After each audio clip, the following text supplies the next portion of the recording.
Luas permukaan tubuh adalah kulit. Karena kok orang jadi ngeh ya tentang skin barrier. Kalau kami jujur sebagai dermatologis, kita nggak akan melihat mereknya apa. Sudah bersama saya, Dr. Danu Yuliarto, SPDV. Dok, Ya yuk dok. kita bahas tentang mitos dan fakta perawatan kulit dan wajah. Oke dokter. Mumpung ada Dr. Danu nih main ke podcast saya, ya kan? Saya juga suka penasaran sama experience sendiri ya. Yang namanya di harian itu, apalagi sekarang marak berbagai macam informasi, sosial media, televisi gitu ya, yang membahas tentang kulit, terutama wajah. Dan untuk para wanita, ini menjadi sesuatu yang sangat penting gitu loh. Karena ya gimana pun yang dilihat pertama adalah wajah ya. Betul dok. Tapi nggak cuma wanita sih. Sekarang Semua. laki-laki juga sudah mulai well educated ya terhadap Iya. perawatan. Kadang juga malah laki-laki lebih aware sama perawatan juga ya sekarang ya. Iya, betul-betul. Itu menurut Dokter Danu sesuatu yang menarik atau bagaimana nih? Iya dok. Kalau misalkan kita membahas kulit, berarti kita membahas dari atas sampai bawah. Jadi nggak Berarti terbatas iya, hanya iya. wajah ya? Karena kan kulit memang, kalau misalkan di bagian tubuh manusia sendiri, kulit kan dia adalah area terluas ya dok ya. Kalau misalkan di literatur itu dibilang 1 kali 8 meter persegi luas permukaan tubuh adalah kulit. Nah iya ya, Gitu. tanpa disadari Betul. itu. Luas banget dok. Itu kayak kamar kosan ya? Betul. 8 meter persegi sekitar satu tempat tidur ya dok. Sama Iya satu kan? lemari. Iya benar. Terus dok, kadang-kadang nih, informasi di luaran itu juga perlu di cross check. Nah, makanya saya mau bahas mitos dan fakta nih. Dok, yang pertama nih, mitos dan fakta yang pertama yang ingin saya tanyakan adalah sering mencuci wajah. Apakah harus sering mencuci wajah itu fakta atau mitos? Dok? Sering mencuci wajah. Harus Mitos sering, atau fakta? ya harus sering mencuci wajah untuk kulit yang berjerawat ya. Oke, untuk yang berjerawat ataupun yang tidak berjerawat, sebenarnya kalau misalnya kita mencuci muka atau wajah itu satu hari maksimal 2 sampai 3 kali aja dokter. Oh iya? Iya. Jadi nggak yang keringetan terus kita kayaknya cuci muka Enggak, gitu? atau kita habis aktivitas sore, terus habis itu kita cuci lagi, jangan. Kenapa? Karena nanti kalau misalkan itu jadi terganggu ya. Terganggunya adalah bukannya makin bersih, malah dia bisa jadi ada efek samping lain seperti iritasi, terus mengganggu. Kenapa dok? Kan itu Mengganggu air putih mikrobiota. aja gitu. Kalau cuci muka tanpa sabun sih nggak Oh masalah. itu ya Nah, bedanya. kalau misalkan dengan cuci muka pakai sabun atau pakai cleanser, pembersih wajah, itu yang bagus 2 sampai 3 kali aja sehari. Gitu. Pada kulit berjerawat pun ya Iya, seperti itu. semua tipe kulit ya. Oke. Untuk kalau skin type dia bagusnya lebih baiknya dicuci 2 sampai 3 kali sehari. Jadi misalkan mandi pagi kita cuci, nanti kalau misalkan habis aktivitas sore kita cuci lagi boleh, atau yang bagus lagi ya sebenarnya cuma 2 kali. Jadi pagi dan malam hari mau tidur. Gitu. Terus dok, masih menyangkut tentang cuci muka nih. Sekarang ini banyak yang mengedukasi tentang double cleansing. Seberapa penting sih dok double cleansing itu? Dan Iya, apakah semua tipe kulit memerlukan double cleansing gitu dok? Double cleansing kan artinya adalah membersihkan wajah dengan 2 kali pembersihannya, 2 kali cleansing, yaitu dengan menggunakan pembersih yang pertama biasanya itu pakai micellar water, lalu bisa lagi pakai sabun atau pakai susu pembersih dan sejenisnya.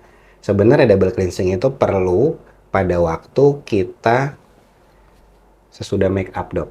Gitu, itu untuk perlunya. membersihkan sisa-sisa Untuk membersihkan makeup sisa-sisa makeup. Kenapa? Karena kalau misalkan kurang bersih kan dia akan ada yang nempel di kulit ya. Nah, yang sisa-sisa itu yang akan jadi residu, terus jadi mengganggu kesehatan kulit gitu. Itu perlu double cleansing pada saat itu. Tapi kalau untuk harian sebenarnya kita cukup untuk cuci muka 1 kali aja.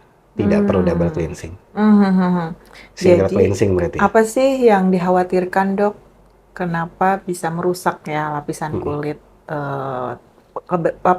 Proses pembersihan yang double cleansing tersebut gitu loh. Ya.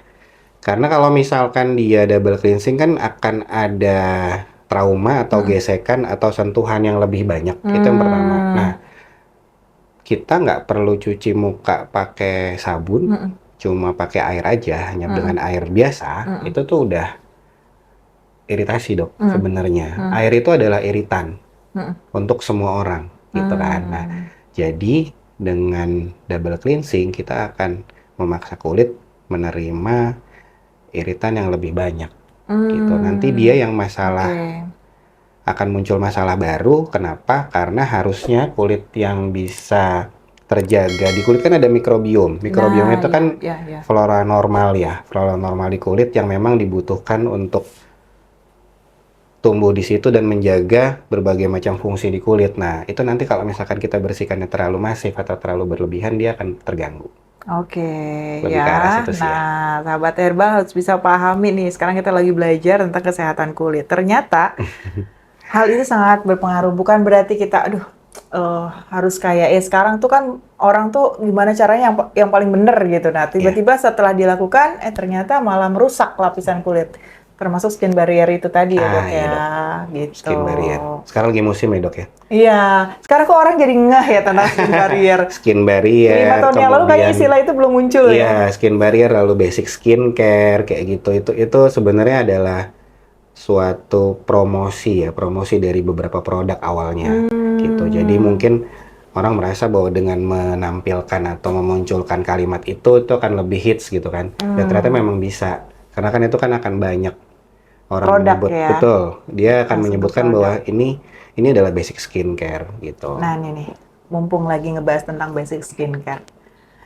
Menurut Dokter Danu nih, fakta atau mitos bahwa dalam basic skincare itu moisturizer wajib digunakan.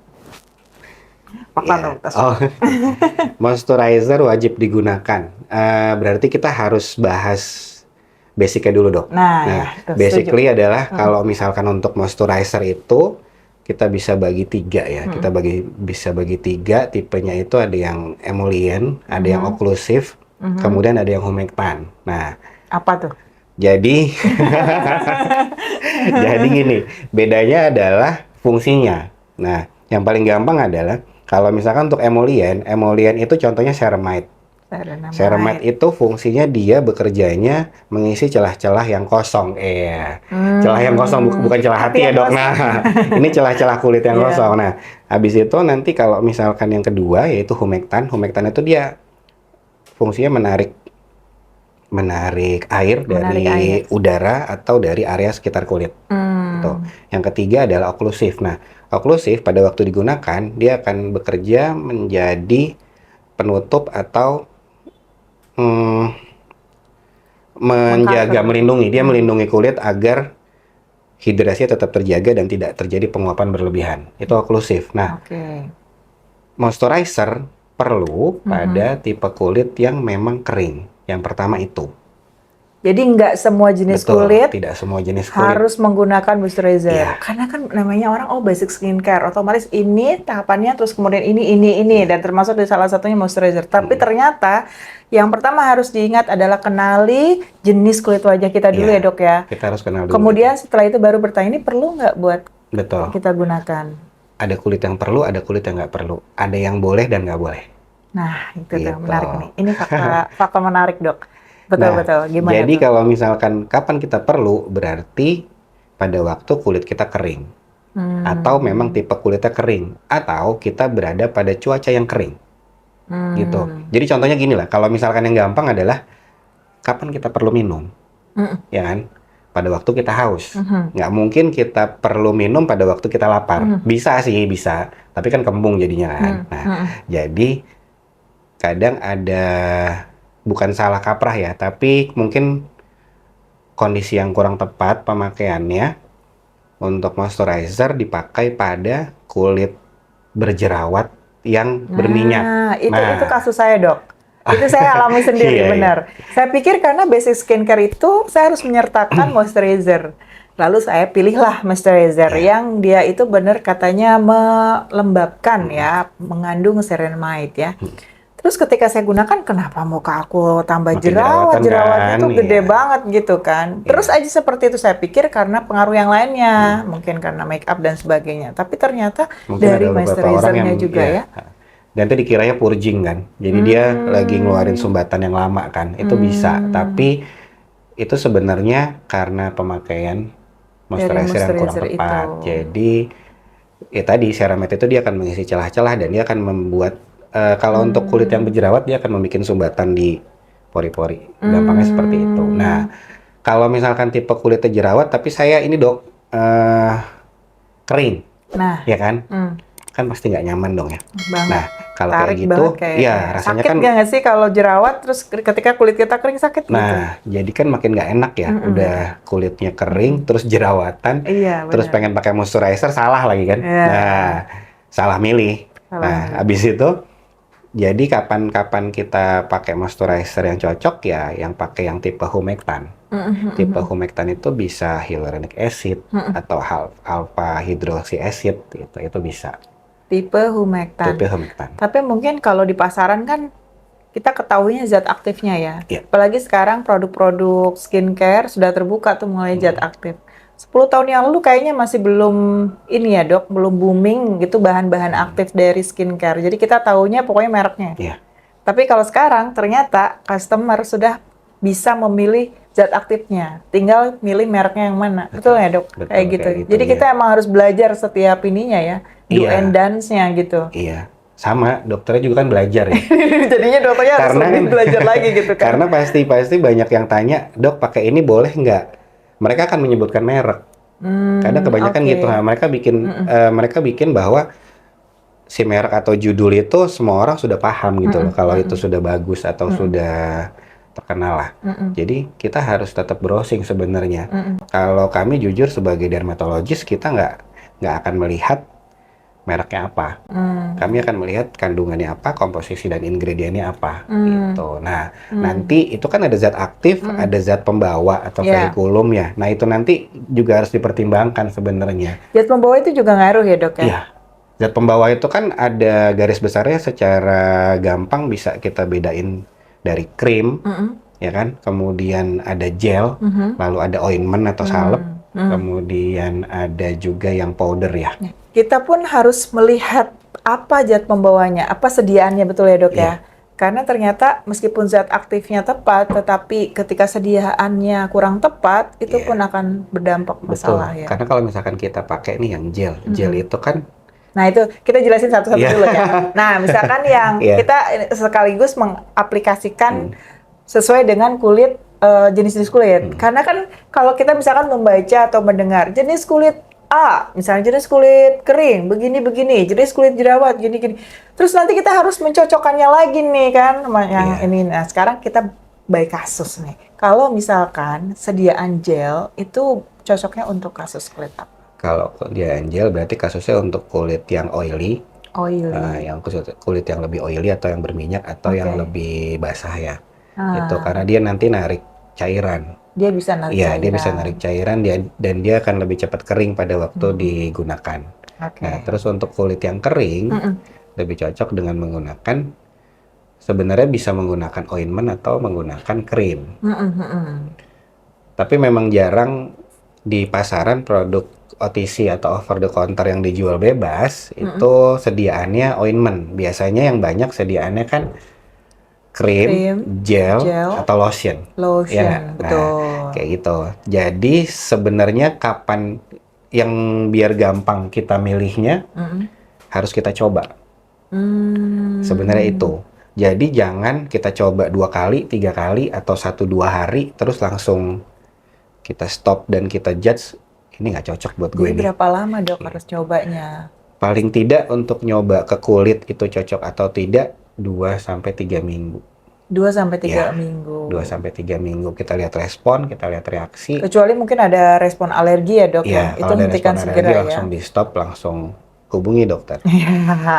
Nah dok, buat yang semacam kayak saya ya, untuk menelitik satu demi satu zat aktif itu, aduh lumayan ini ya, lumayan menguras waktu gitu loh.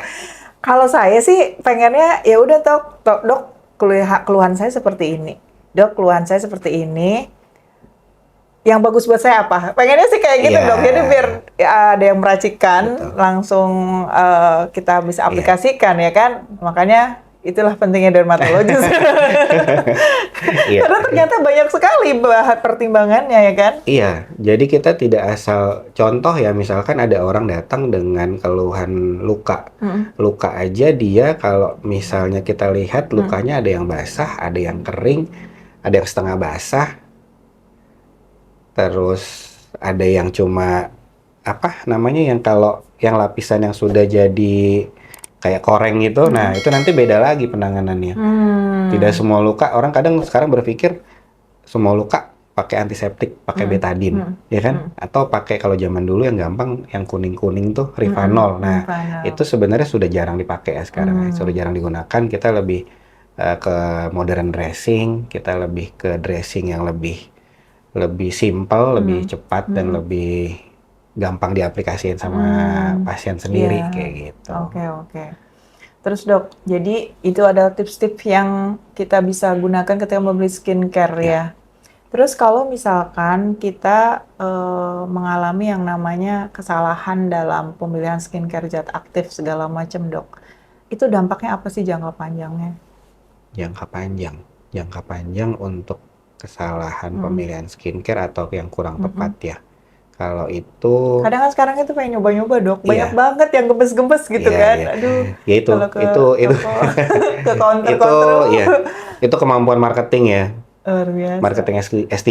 Iya betul, bisa jadi zat aktifnya sama tapi Iya. karena aduh pengen nyoba yang ini. Iya. Apalagi sekarang banyak yang kayak berapa kali kayak niacinamide 8 kali, ceramide 5 kali kayak gitu. Kalau niacinamide sebenarnya yang paling kalau 8 kali sih kalau teorinya sebenarnya itu akan mengiritasi ya. Kalau itu benar-benar 8 kali. Maksudnya kalau di kekuatan 8 kali dari persentase ceramide yang normal dia akan mengiritasi. Ternyata nggak selamanya semakin tinggi zat aktifnya itu semakin baik. Betul. Kayak misalkan kalau dokter Rianti tahu yang untuk anti-aging anti-aging yang biasa digunakan kan orang sekarang pakainya retinol ya, turunan vitamin A. Itu aja ada grade-grade-nya dan itu kalau misalkan kita gunakan, orang kan berpikir bahwa yang lebih tinggi lebih bagus. Padahal enggak. Belum tentu seperti itu gitu loh. Jadi kalau untuk jerawat kita gunakan yang agak rendah, misalkan yang untuk anti-aging dengan orang-orang yang memang memerlukan yang sedang atau yang moderate, kita kasih yang moderate. Kayak gitu. Kita tidak selalu memberikan dosis tinggi. Karena apa? Karena belum tentu yang tinggi itu cocok untuk semua orang. Oke. Gitu. Kalau dokter Danu pengalamannya nih di klinis ya, di tempat praktek, banyak nggak yang datang dengan keluhan gara-gara salah penggunaan skincare? Atau makanan sehari-hari? Iya, cukup banyak sih dok. Kalau misalkan yang paling sering dia munculnya adalah jerawat ya, yang paling sering jerawat, kemudian ada muncul flek-flek hitam, terus yang paling parah yang kami takutkan adalah yang harus kita waspadai sama-sama itu adalah okronosis dok. Okronosis itu adalah kondisi kalau kita bilang terlalu pemakaian krim yang jangka panjang yang kurang tepat, jadi dia ada kerusakan di lapisan kulit, jadi warnanya lebih gelap dibanding kulit aslinya, gitu. Jadi nggak melulu yang berbahaya itu yang mengandung hidroquinon dan satunya lagi itu apa merkuri, tapi ternyata penggunaan krim yang tidak tepat pada kondisi wajah juga itu akan mengakibatkan efek negatif jangka panjang ya. Betul. Jadi kadang ada beberapa orang kan kalau misalkan dia sudah nyaman dengan satu krim, itu dia akan pakai krim itu terus, gitu. Padahal dia belum tahu kandungan aktifnya apa, itu cocok atau enggak, dan itu dibutuhkan atau enggak. Balik lagi ke tadi, kita perlu atau enggak itu. Kita perlu atau enggak. Gitu. Jadi tipsnya adalah ketahui jenis kulitnya, lalu sesuaikan dengan kebutuhannya. Oke. Kalau sekarang saya ingin ngebahas lagi tentang fakta dan mitos masih berhubungan dengan jerawat. Kalau orang yang berjerawat itu kan dia banyak berminyak ya dok ya. Itu fakta atau mitos tidak mudah terkena keriput pada wajahnya? Kalau yang untuk faktanya sih kalau misalkan kulit dia lebih oily atau lebih berminyak memang untuk proses aging-nya atau proses keriputnya kan kalau keriput proses aging ya, proses penuaan. Nah kalau itu memang lebih lambat. dibanding orang yang tipe kulitnya kering atau Oh, sensitif. jadi memang lebih betul, lambat kalau ya, itu Dok? betul, lebih Jadi saya lambat. lebih beruntung dong ya. Harusnya iya. Cuma tergantung dong, tipe kulitnya apa. Sebetulnya nggak ada ya jangan-jangan, Dok. sama cocok apa enggak pakai produknya Nah, gitu. betul. Jadi sebetulnya pada proses aging itu, kenapa sih bisa timbul keriput, Dok? Apakah karena otot-otot tertentu ya yang kendor, atau karena satu lagi, Dok, fakta dan mitosnya terlalu banyak ketawa kayak saya? Kalau terlalu banyak ketawa sebenarnya sih nggak akan membuat aging ya dokter, kecuali kalau ketawanya berlebihan dok, misalkan sehari berapa jam gitu kan panjang. Serius itu bikin Iya, aging? bikin aging dok. Kalau terlalu aktif ya, nah, terlalu aktif. Terlalu ekspresif. Iya, mungkin terlalu ya. ekspresif, Ada loh, terlalu. Dok, orang yang kayak gitu loh. Iya, dia akan mengalami aging yang lebih cepat. Gitu, itu bisa sama orang yang kalau dulu pembahasan adalah ketawa dan mengkerut ya, dan merengut. Nah, memang kalau untuk ototnya adalah Keren. untuk ototnya yang lebih banyak kan yang berfungsi adalah pada waktu kita ketawa, kan? Kalau misalkan itu, nah pada waktu merengut pun juga ada otot yang itu. Nah, tapi kalau merengut kan kita pasti ke bawah, bener nggak? Nah, kalau misalkan merengut ke bawah, dia akan membantu aging itu lebih cepat. Oh, gitu Ya ya. kan? Karena kan dia kan membantu gaya gravitasi ke bawah dan itu akan membuat semakin sagging kalau kita bilang. Sagging itu adalah turun ke Penurunan bawah, gravitasi melawan ya.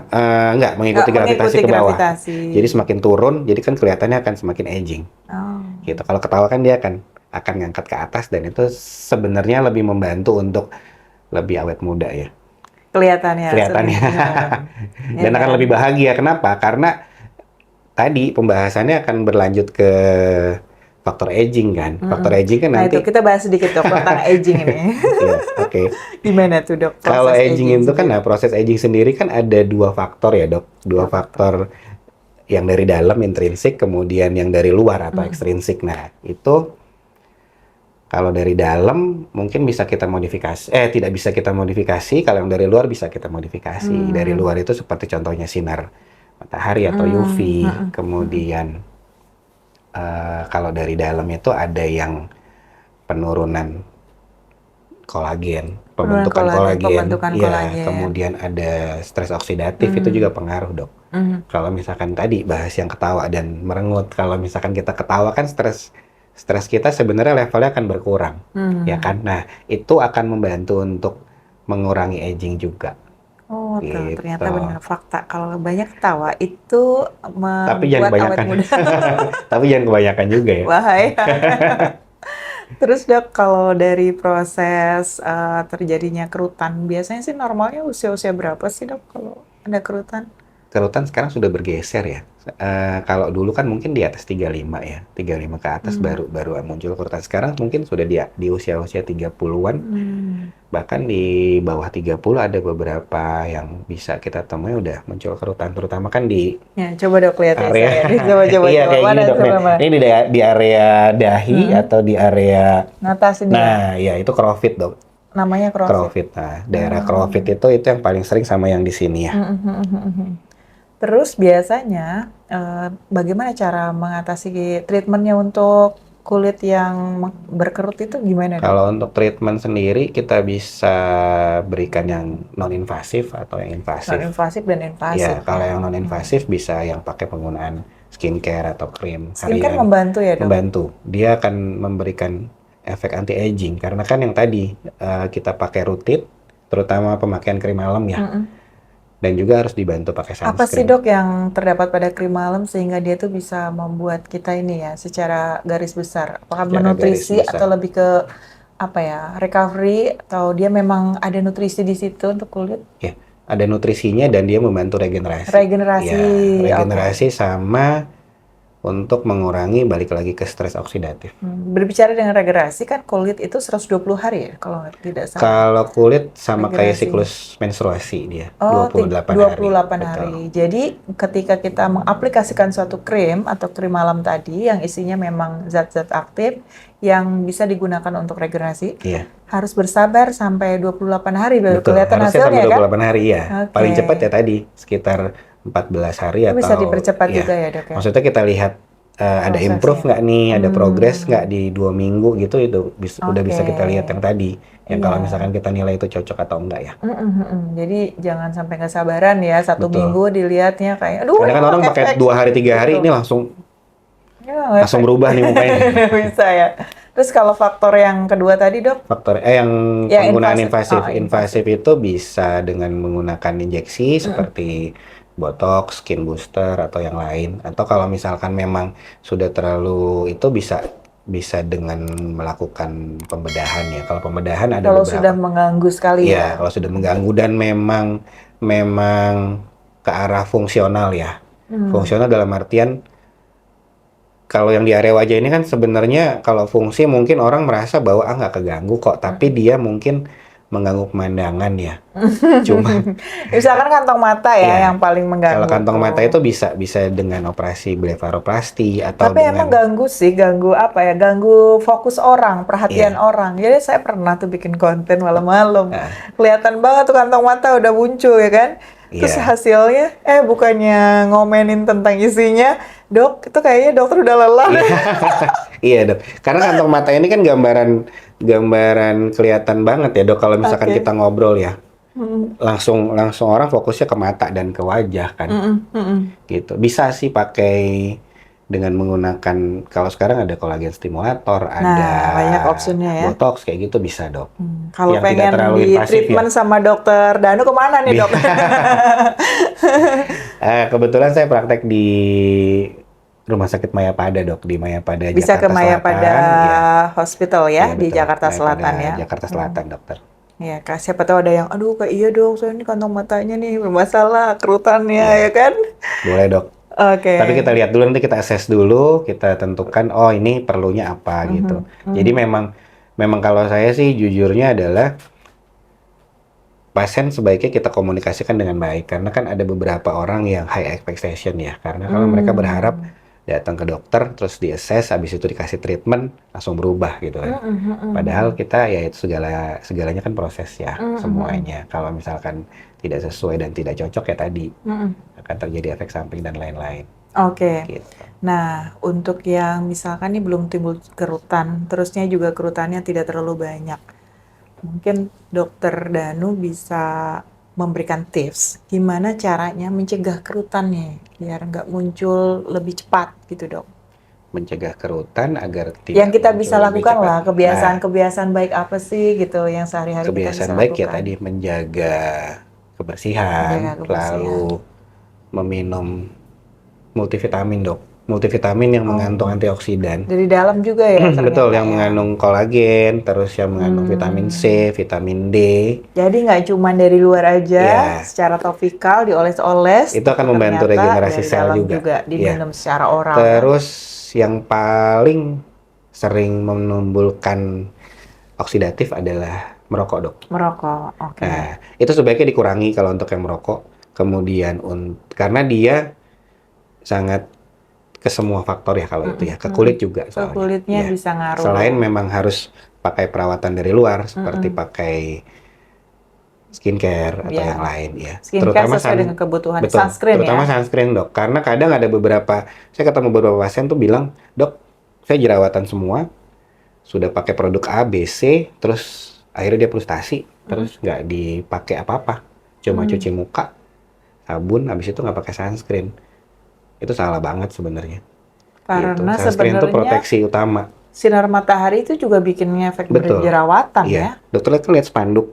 Spanduk aja kan kena matahari pudar kan. Iya. Apalagi kita Iya gitu. juga ya, bener juga. Gitu. Bener, Jadi memang harus bener. itu proteksi. Itu UV defense banget. Jadi Gitu. basic skincare tuh jangan lewatkan sunscreen ya. Basic skincare pada prinsipnya hanya cuci muka dan sunscreen sebenarnya. Sebenarnya. Iya, tapi dengan tambahan yang tadi yang dokter bilang, mungkin kalau moisturizer yang tepat, kemudian penggunaan krim atau pemakaian krim tadi malam untuk regenerasi yang kulit regenerasi ya. yang bagus itu juga sudah cukup dok untuk sementara ini. Oke. Iya, dan harus mulai dari awal. Dari sekarang, ya kan? Jangan menunda. Dan pemakaian sunscreen di dalam dan di luar ruangan juga, atau hanya perlu di luar aja? Pemakaian sunscreen utamanya pada waktu outdoor, Kalau untuk jamnya selama matahari masih ada yaitu di jam 8 ya, jam 8 sampai dengan jam 4 sore. Terus kalau Sebaiknya. misalkan kita dalam ruangan ini kan juga ada lampu ya dok, ada lampu, itu juga kan menimbulkan radiasi, tetap harus dipakai, diulang tiap 3-4 jam. Diulang 3-4 jam. Yang paling utama kalau misalkan ada panas atau uap panas, kayak misalkan untuk yang punya usaha catering dan lain-lain yang masak kena uap panas minyak itu juga tetap harus pakai sunscreen daripada pakai helm kan. Iya, pernah lihat, Mending pakai sunscreen kan gitu. Jadi itu tetap harus dipakai walaupun itu event dalam rumah. Ketika mau replay harus dicuci muka pakai sabun dulu nggak dok? Cukup pakai air biasa, habis itu dikeringkan, habis itu langsung di-replay lagi. Oke, jangan lupa pakai sunscreen ya. Ini kita sekarang lagi mengedukasi, apalagi sekarang di Indonesia ini lagi panas-panasnya ya. Kalau nggak hujan, panasnya masya Allah. Iya dok, betul. Iya kan, kalau hujan, insya Allah lebih enak, lebih sejuk gitu ya. Tapi ternyata itu juga bikin kering ya dok ya. Oke, terima kasih Dokter Danu untuk ngobrol-ngobrol santainya nih. Mudah-mudahan banyak yang terbuka lagi nih untuk edukasi seputar kesehatan kulit dan wajah ya. Ya, mudah-mudahan mendapatkan manfaat semuanya. Terima kasih. Sampai ketemu di podcast selanjutnya. Saya Dr. Yanti dan Dr. Danu undur pamit. Terima kasih. Assalamualaikum. Waalaikumsalam.